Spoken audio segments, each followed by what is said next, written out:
Good evening. Welcome to Community and Technology, where we connect the global community with news, information, and resources that we hope will help improve your life. I'm Stu Reid. Here's my co-host, Dave Burstein. Hey, Dave. Hello. Yeah, so, one of the lead stories, Dave, thanks for bringing it to my attention. I had not heard of it, the settlement, but a big settlement just announced today in the Henrietta Lacks lawsuit. I was a little bit familiar with her story, having read some of the book written about her, I guess, over 10 years ago. In any event, Henrietta Lack, the family reached a settlement around the use of her cells, which have been used for decades, going back to the 1950s in research. Those cells, which were known as HeLa cells, HeLa, for the first letters of her first and last name. Her cells, she was a cancer patient who died at age, I think, 31 in 1951. And they harvested her cells at Johns Hopkins University. And they found something remarkable about her cells. And that was that they lived well beyond the time frame of a few days, which normal cells lived back then and still today, and they reproduced themselves endlessly, and which is how they became known as immortal cells. Yeah, Dave, you want to footnote that for me? Endlessly. They were harvested from her in the early 1950s, I think 51. Yeah, They are still being used today, 70 years later. Different generation after generation have been incubated in the labs. They were the first cells that were widely available for lab work, uh, and they're crucial to research around the world.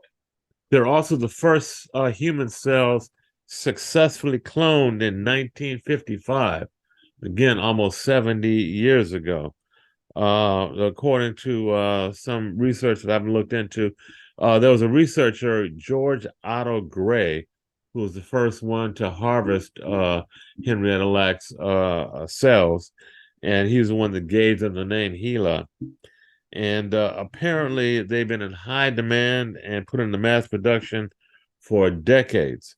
According to this story, there are almost 11,000 patents involving the HeLa cells.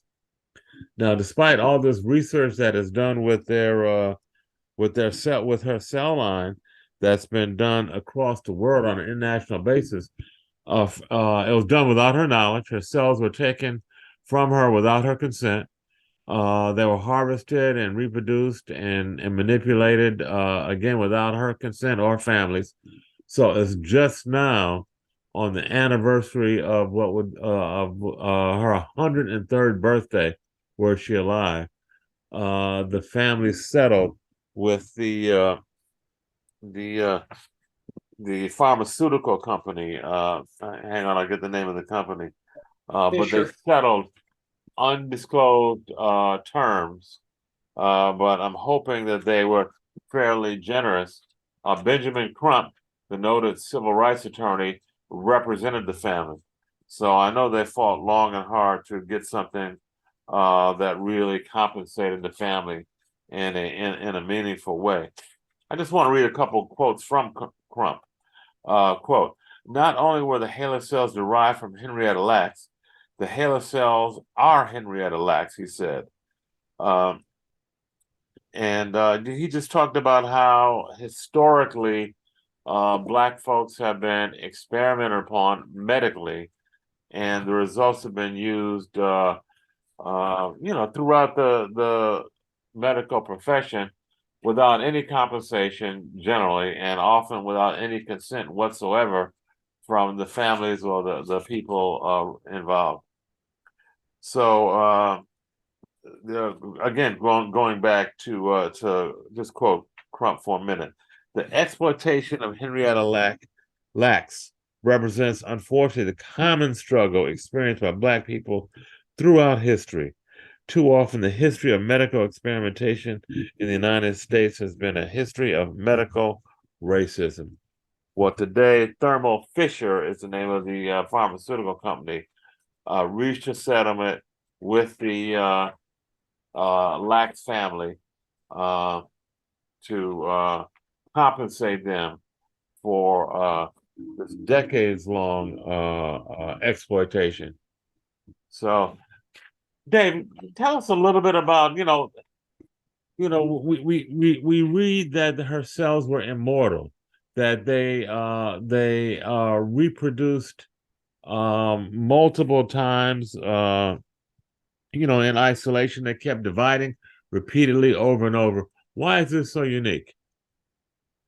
Well, it's not unique anymore. It was unique in 1951 when he did one of the first experiments that made it happen. Mm, Cells are produced by dividing. The cells in your body, the trillions of them, are constantly dividing. Uh, and the nature of most cells, non cancerous, is that they can only go for a certain number of generations. Cancer cells, starting with HeLa, grown in the right medium, uh, which is much more complicated than a little bit of agar, uh, are able to just split as cells do, and split and split and split. hmm And the HeLa cells have been used so many places so often that 70 years, I think you just said this, are being used in 11,000 Yeah, labs. 11,000 patents been used around the globe, and I'm quoting from a story in research into cancer, AIDS, the effects of radiation and toxic substances, genetic mapping, and countless other scientific pursuits. So, I mean, There really now are a widespread slew use. of other cell lines. Sorry, say it Uh, again, Dave. there are now a slew of other cell lines Uh-huh. where I probably hundreds of thousands, and they're used for different purposes. It's appropriate now to, if you, for diagnosis of somebody with cancer, it is now standard procedure to take some of the cancer cells, take them to the lab, just like the HeLa cells are taken to the lab, grow them so that you have enough to actually do some tests, and usually figure out exactly what the matter is that's causing your cancer. Uh, they're having what looks like a breakthrough in testing for colon cancer. And when they take it to the lab, they discovered there were something like 70 different mutations that could be responsible. Hmm. So the best cancer treatment today, standard operating in many places, is to test your cells, see what the mutation is, and based on that mutation, often have a appropriate therapy. We've all we've been around a long time, you and I. Yeah, we have. Thank God. Thank God. Yeah. And we've seen many people who've got cancer, some of whose treatments worked and some of whose didn't. Until a few years ago, you defined cancer by where it was in the body, what it looked like, small cells, large cells in lung cancer, for example, and where it had spread. You didn't know really what was inside the cell causing it.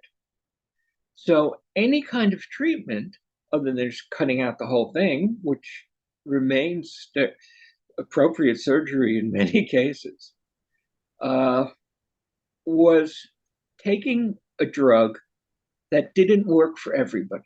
Mm-hmm. And now they can figure out which drugs are likely to work and which aren't, saving people the agony of chemotherapy or certain chemotherapies. Mm-hmm. Mm-hmm. Now, if we're doing wholesale in medicine, we could keep going on how this works, because what you can do in the lab is you can create immune cells from the patient's own cell that are primed with the antigen specific to the patient's own cancer. That is enormously powerful. It is working miracles in some cases. And it's just getting from the lab to actual clinical practice. Mm-hmm. It is the right thing, and it's what will happen probably if you go to a good cancer specialist. All the more reason for anybody being diagnosed to make sure they're seeing somebody who's clued in to the latest research and has access to the latest tools. Mm-hmm. Let me just underscore, Dave, you're talking about research and how important that is and how far it's come. I just want to just highlight again the importance of this young lady, Henrietta Lacks. And for our audience, I just wanted to mention the name of the book that came out, I think, in 2010. And then Oprah Winfrey did a movie. And the title of both the movie and the book is The Immortal Life of Henrietta Lacks. And going back 1951 was when this Dave's talking about genetic research and how far it's come. Well, this lady and her cells that were harvested without her permission or without her knowledge even laid the foundation for so much of the medical breakthroughs in research that we're having today. Henrietta Lacks, The Immortal Life of Henrietta Lacks, won her lawsuit with the help of Ben Crumps and many others just announced today. I'm sorry, Dave. I don't want to break your train of thought. I just wanted to highlight the lady and the black woman, by the way. I think I said that. Black woman, Henrietta Lacks. Yeah. And we all know how many people, black people in particular, and how many hospitals and how many experiments have been mistreated. And we're paying a terrible price for that. Mm-hmm. It means that most well, I was in the hospital having an operation now 2 years ago, Mm-hmm. and I'm doing fine, thankfully. Very lucky, very good surgeon. When I was in the hospital, it was St. Luke's here, a cheer went up. They had just gotten the first batch of the COVID vaccine. Mm-hmm. They gave it first to medical workers, and it had just been delivered to the hospital, and they inoculated first person. So that was, I made conversation with a lot of the medical staff about it, just make small talk, but it was appropriate. And what really amazed me was a black woman who said, I'm not going to take it. And I gave her some of the science behind it. I gave her some of the experiments they had done. And she said, I don't believe any of it. I know what they did in Tuskegee and other experiments on black people, and I don't trust the doctors to keep me safe. Now, she probably made a mistake. We now have 2.5 years experience, and despite what you hear from crackpots like Elon Musk and Donald Trump, by and large, the vaccine works quite well. Mm-hmm. And has very few side effects. So they take the side effects, they're 1 in 1,000 or 1 in 100,000, and blow up those cases, not realizing that for everybody who's harmed by the vaccine, there are many whose lives have been saved. Infectious diseases, by definition, spread. So what you want to do with COVID in particular, but any infectious disease, is inoculate everybody. Because otherwise, you're going to have, as happened 9 months into the epidemic, a new strain mutating It might be in Chicago, or it might be in Cape Town. In COVID's first major mutant strain, it happened to come from Cape Town. And if that person had been vaccinated and hadn't gotten COVID, they would not have produced that particular mutant strain, and many people's lives would have been saved. It is, look, I don't trust doctors to be right all the time. I know they're not. And good doctors know that too. And I know that many of the treatments out there don't work as well as they should. And some doctors overprescribe and recommend things that are just a mistake. For example, antibiotics don't do anything if your cold is from a virus as opposed to a bacteria. And some doctors, because it's just easier, somebody comes in with a bad cold, strep, we'll just hand them a prescription for antibiotics, even though it doesn't work, and they really know it. But the patients feel much better that they're getting something. And sure, there's a lot of medical abuse, but that doesn't mean most doctors and most research and most vaccines do not make good sense. They're currently in a trial on an AIDS vaccine. When AIDS first was understood in 1984, the US Secretary of Health said, we'll be fine in a year or two, we'll have a vaccine. None of the vaccines work well enough. They now have one that went into trial a few months ago that seems to prevent about 40% of cases. When we're talking about millions of people still getting AIDS every year, that's really important. Well, yes. We were both in the same class in the same university. And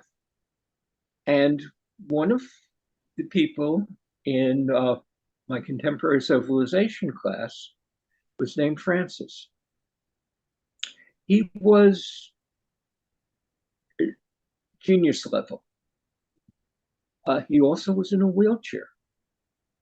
He had had polio as a kid, because we go back to before everybody could be vaccinated. They didn't have the vaccine in the first few years of my life.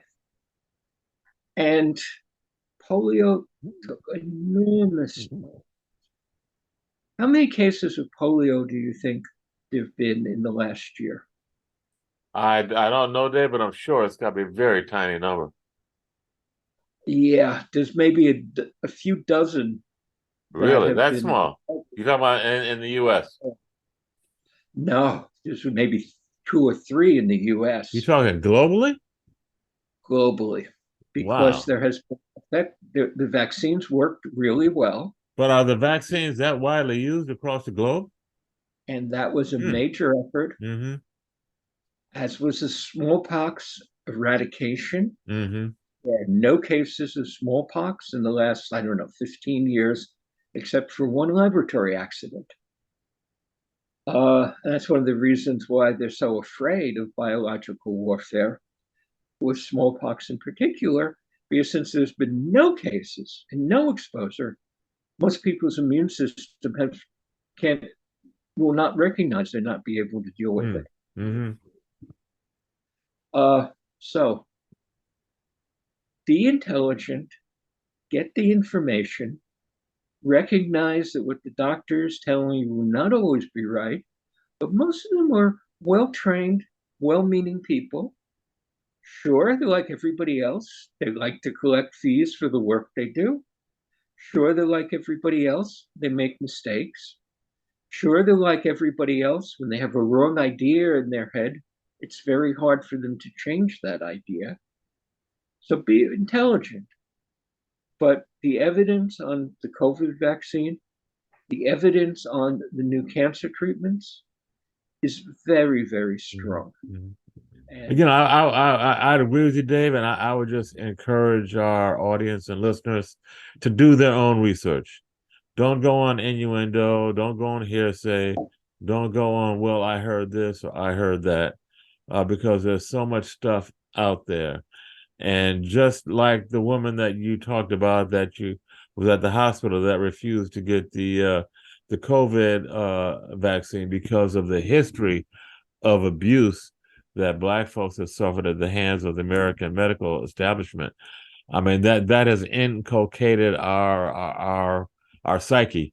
But that said, all the more reason why we all need to do our own in-depth research. And with the internet out there and the Google machine out there, there's no reason why we can't drill down and drill down and drill down and get some pretty accurate information.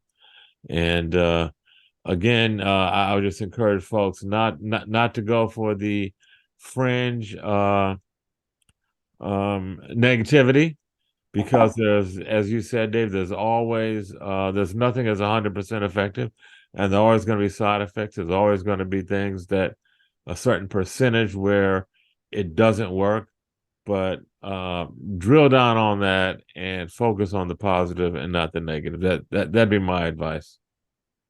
Sometimes what seems to be crackpot stuff turns out 20 years later to be right on the money. Mm-hmm. I used to be on WBAI radio, where there was a health foods advocate and natural living. In fact, that was the name of his show, Gary Null. Mm-hmm. Gary had a lot of extreme opinions. He believed, for example, that AIDS wasn't caused by HIV, was really a form of tertiary syphilis. He was wrong. It was pretty, and 99 out of 100 researchers would have been happy to, because this came up in a lot of places, say he was wrong. One researcher, a Professor Duisberg, who I think was at Berkeley, who was a specialist, a world-renowned specialist in virology, thought that they had made mistakes in identifying HIV. One doctor out of 100? Yeah. He's human. He can misunderstand. He can make a mistake. But at about the same time, I remember that Gary, and after that, my friend Amy, went to the air warning about PFAs.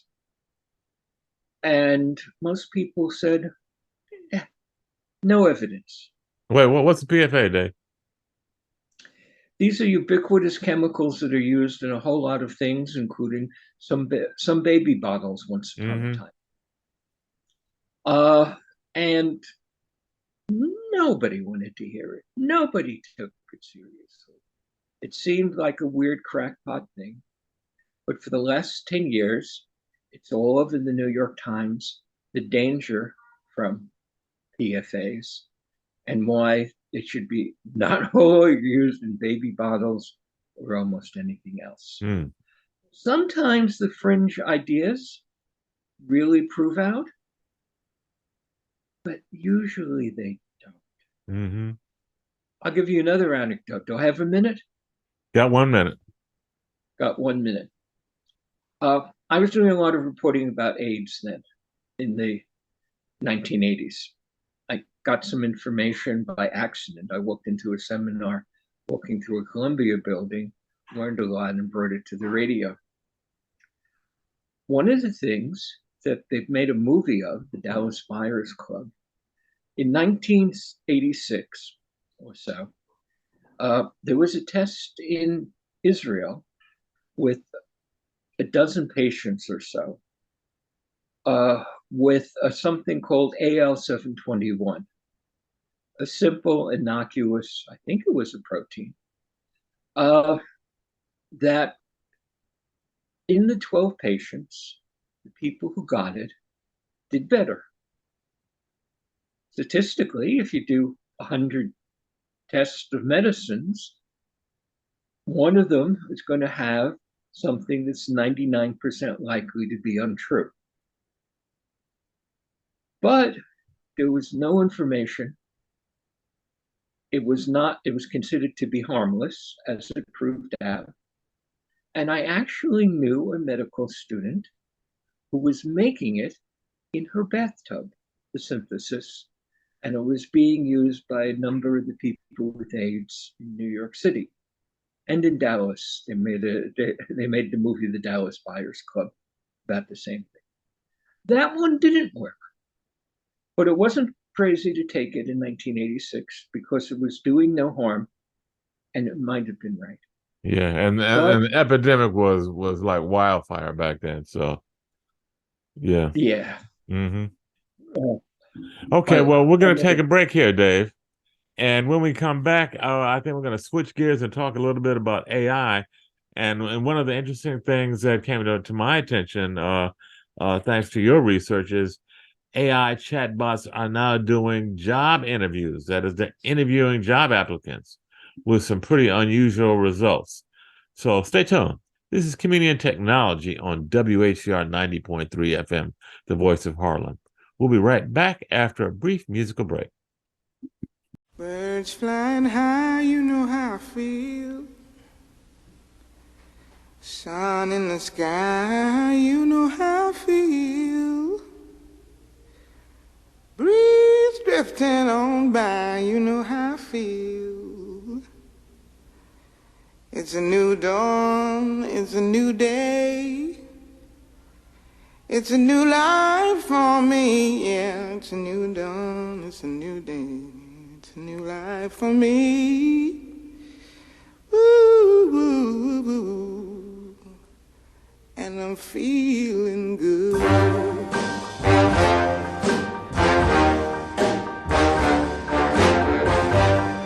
Fish in the sea, you know how I feel. River running free, you know how I feel. Blossom on the tree, you know how I feel. It's a new dawn, it's a new day, it's a new life for me, and I'm feeling good.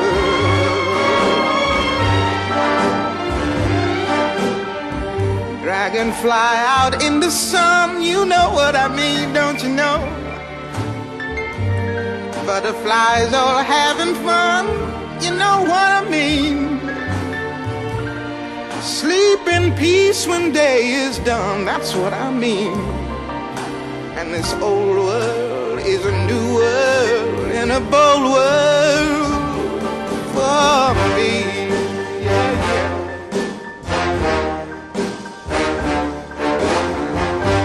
Stars, when you shine, you know how I feel.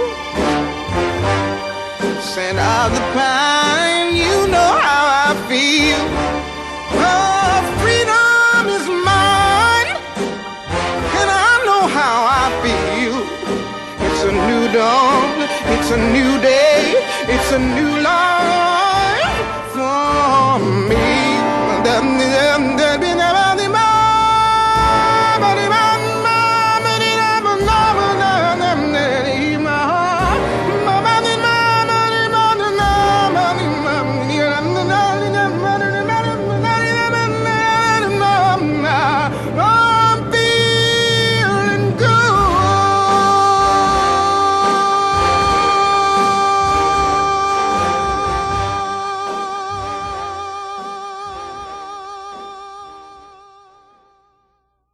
Okay, we're back. Community Technology, Stu Reid and Dave Burstein. Dave, you wanted to, before we get into our AI chatbot discussion, you heard some interesting music this past week you want to share with the audience. The Mostly Mozart Festival in Lincoln Center has world-class performers in Philharmonic Hall, which I think is now called David Geffen Hall. Has been around for 20 years or so, very respected, small orchestras, chamber pieces, and so on.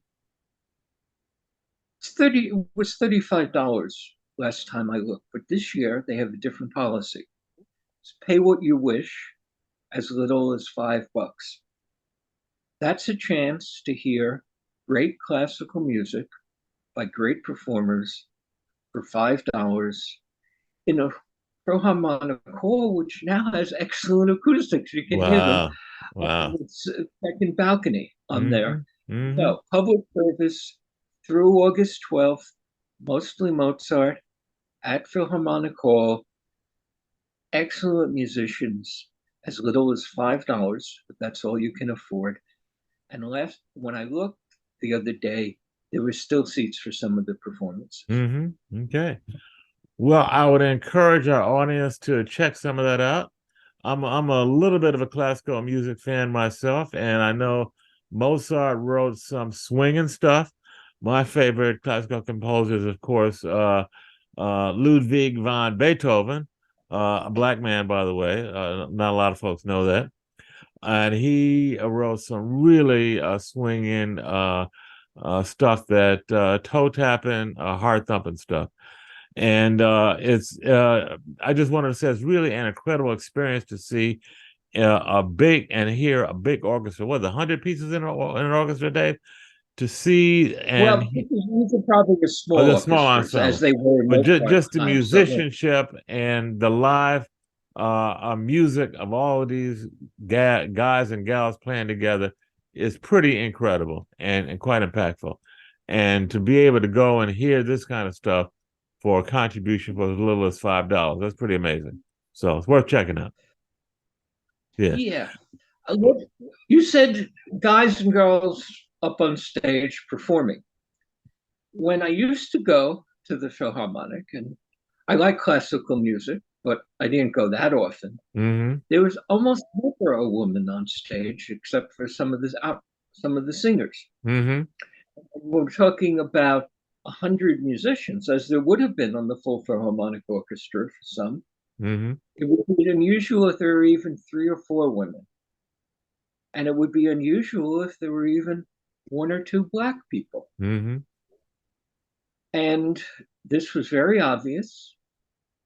And it took a number of years, but they changed the rule and the way they did auditions at the Philharmonic.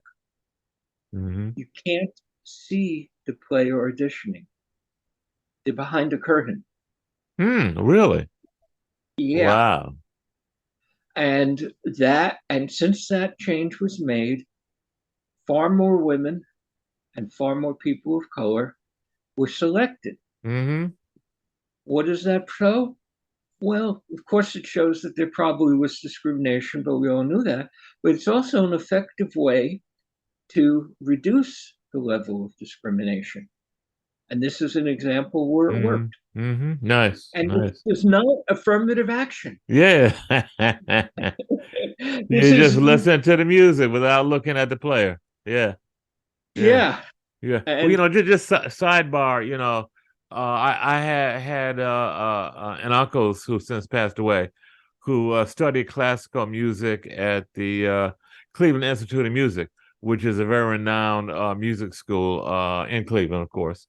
And what I learned from him is that so many musicians, most jazz musicians, were initially classically trained and then branched out into jazz and more quote unquote popular art forms. My uncle in particular played classical violin.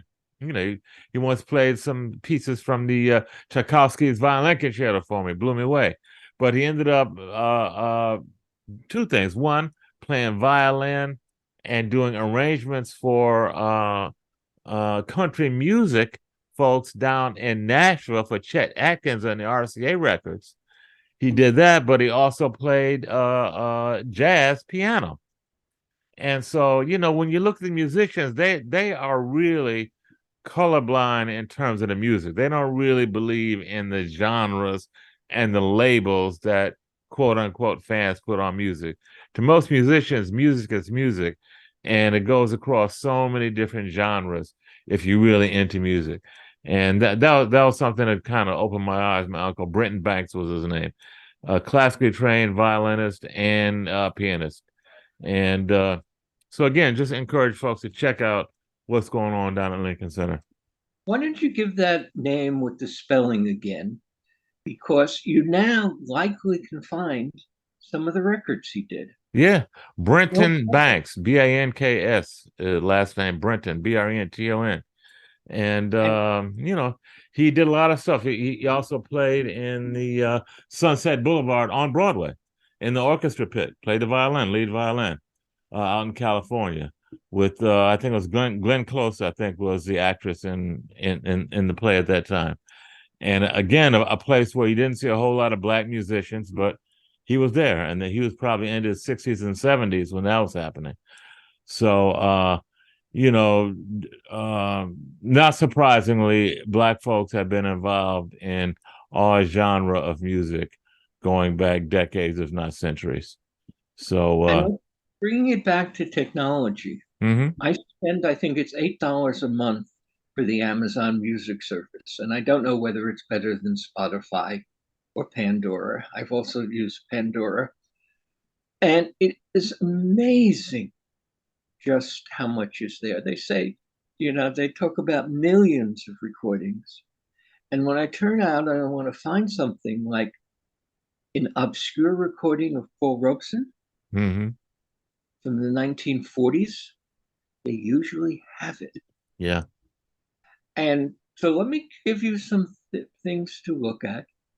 If you happen to have the service, and you can for free get much of this on Spotify or Amazon.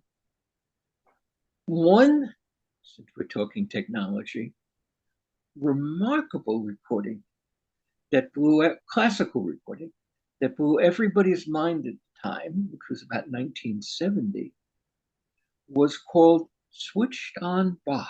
Oh yeah, I remember that. Very lively, improvisational style Mm-hmm. variation on Bach by a fine musician, all on a synthesizer. And synthesizers are all over the place now. Mm-hmm.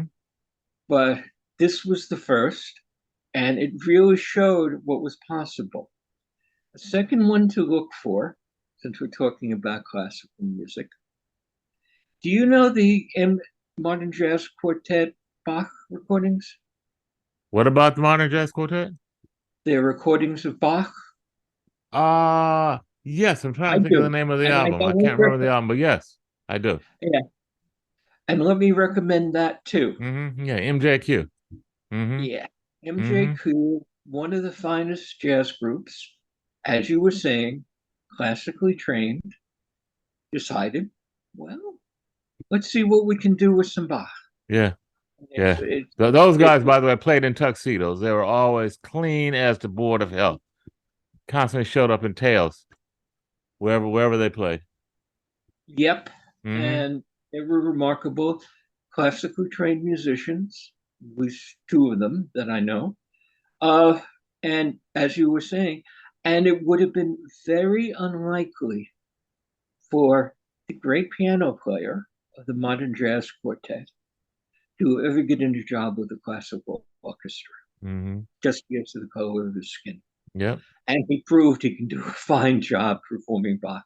Well, on the other hand, I heard a very ordinary performance by another jazz musician, classically trained originally, I guess, a clarinet player.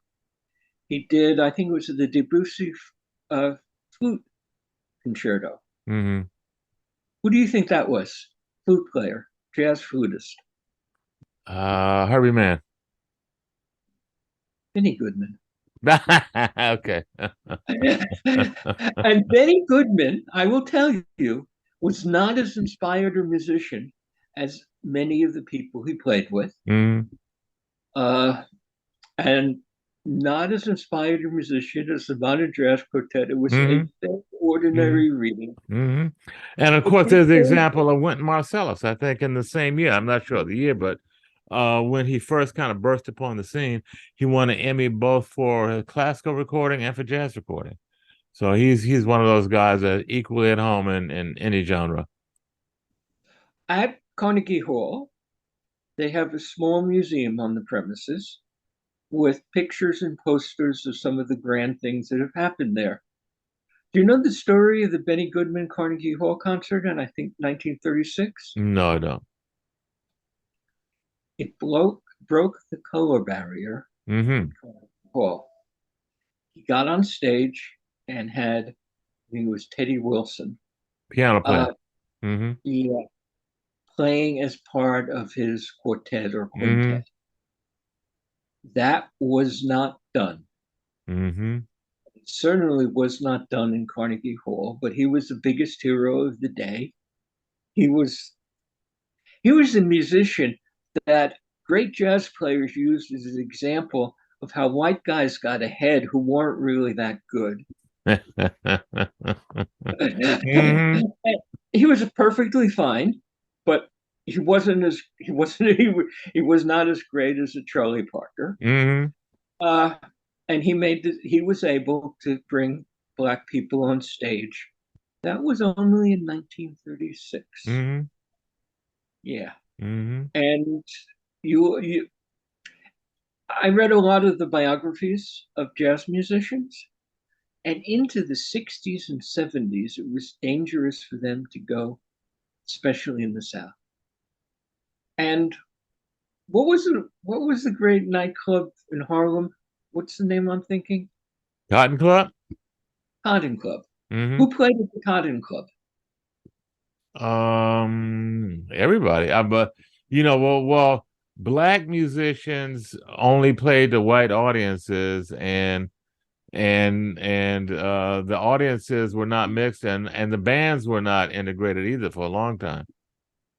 Yeah, so I know by the 1940s you had black people dancing on the audience in the Cotton Club, Mm-hmm. but in the 1920s and 30s you couldn't get in the door, except the musicians who were unique and Yeah, well, yeah. powerful. White folks are coming uptown slumming to see the black talent, but if you're black, you couldn't get in as an audience person.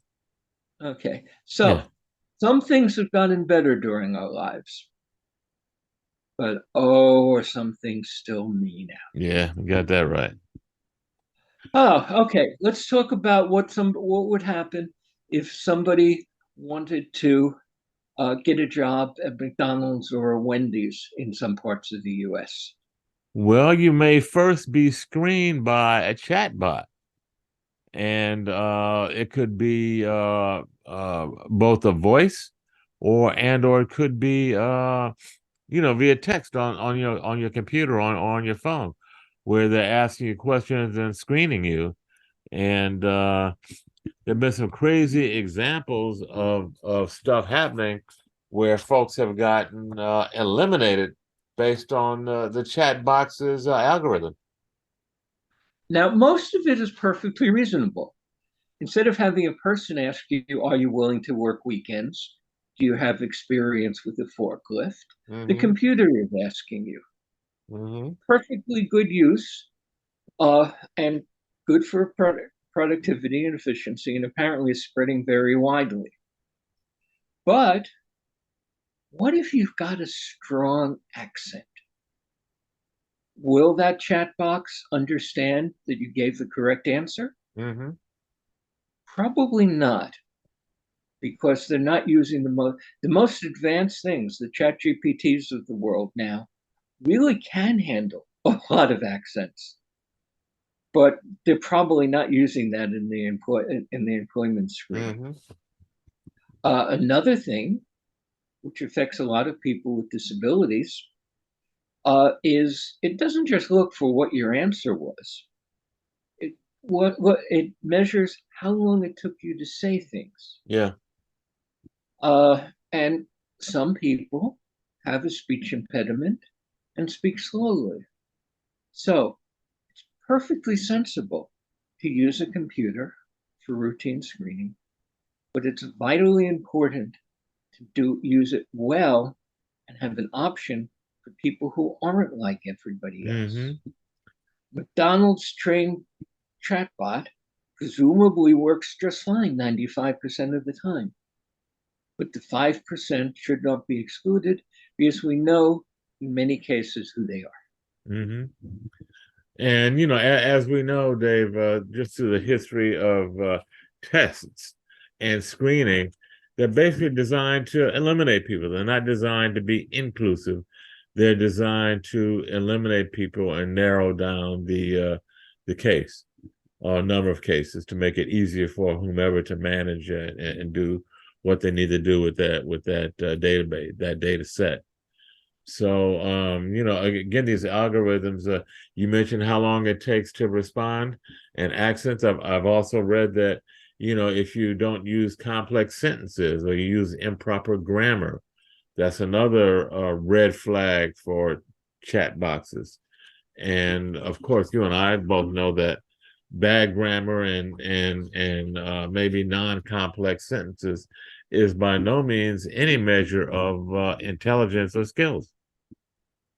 And it certainly is not a measure of whether or not you can flip hamburgers. Yeah, thank you. Shops we're talking about. But let me Mhm. take it a positive example. How many languages do you think there are in Ghana? I didn't know the answer to this till last week. Uh, I don't know. I'm sure that there's a number of native languages. I don't know how many distinct tribes there are. In many parts of Africa, there are dozens of tribes with their own dialects and their own languages, in addition to whatever the Europeans brought over. And the same is true in Ghana. There are a dozen languages or more.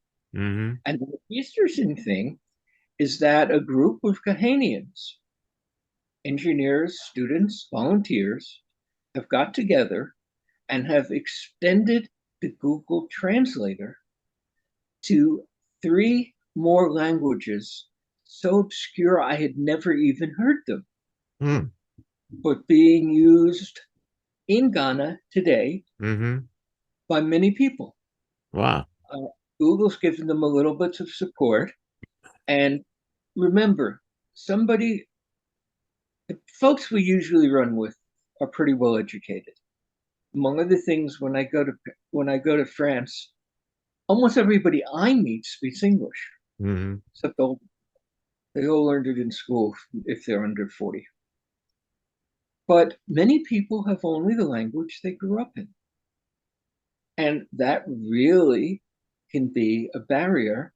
And having something that can translate a Ghanaian native language or Schweizerdeutsch in Switzerland into the language other people speaks is a good advantage. And how good is it? Much better than you think, unless you've checked in the last year. I've been using Google Translate for about 10 years. When I started using it, it was good enough to find things if I knew what I was looking for, and it would give me a page from German or from Spanish that could give me a clue as to the tech stuff I was looking for. So I could type it in DSL if I knew there was something happening in DSL in Germany and probably find a German article garbled. I was amazed a few years later when I discovered I could read the Chinese tech press.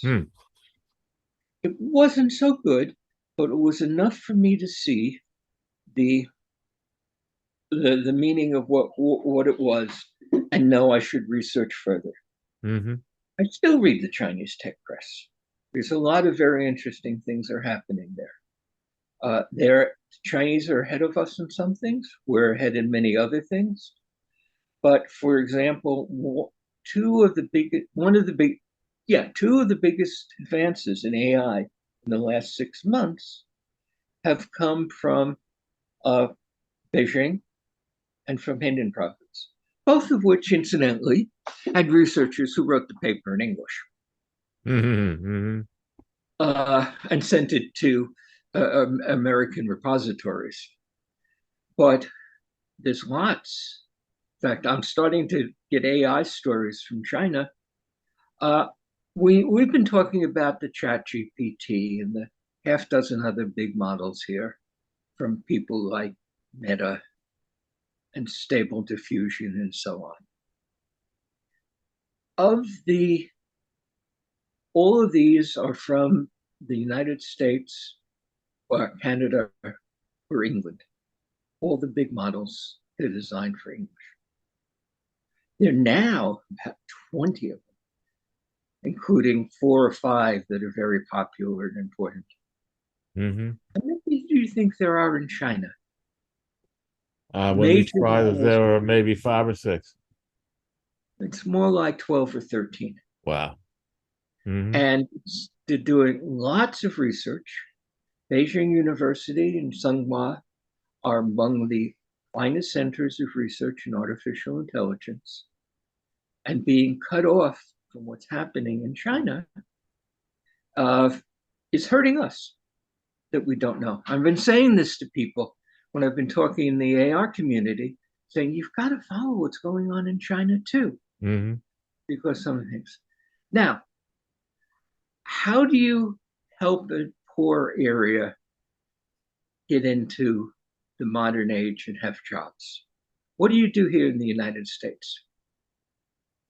Well, They don't do much here in the United States to help poor people. A lot of lip service.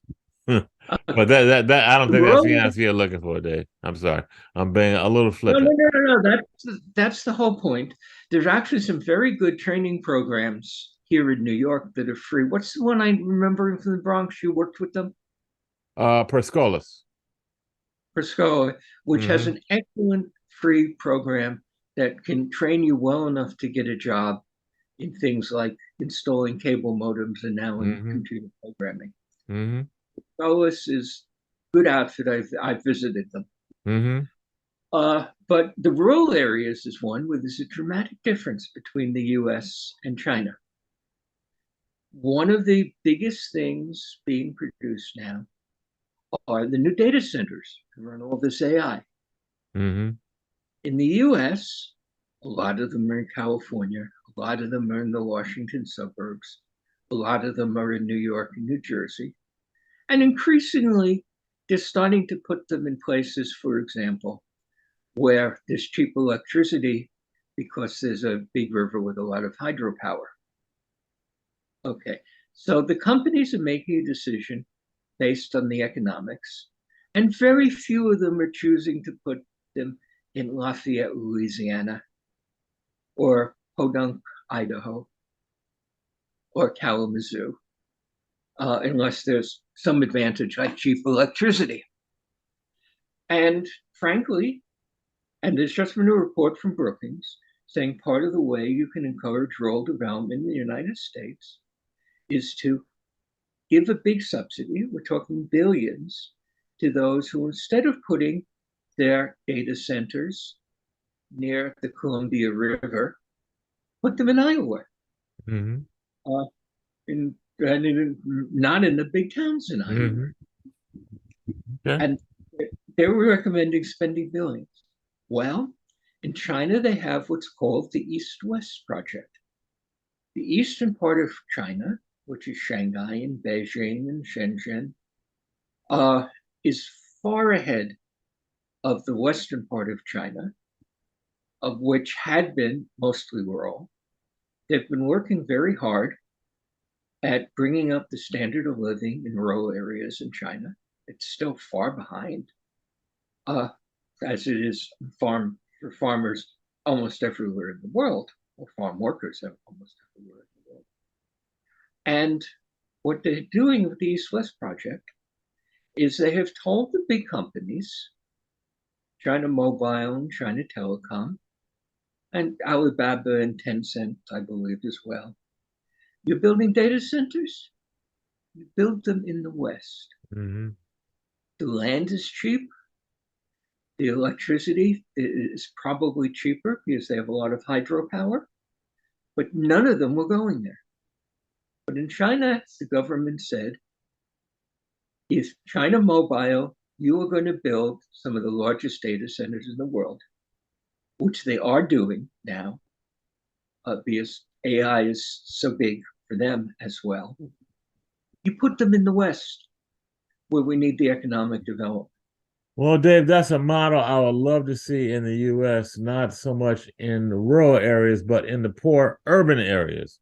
Bring that technology, bring those data centers, and train folks in urban New York and urban Chicago and urban LA and urban Cleveland, et cetera, and see if that wouldn't be a game changer. I think it would. Okay. Thanks, Dave. This has been Dave Burstein and Stu Reid on community and technology on WHCR 90.3 FM every Wednesday at 5 p.m. Stay tuned. You just might learn something. Thanks and good night.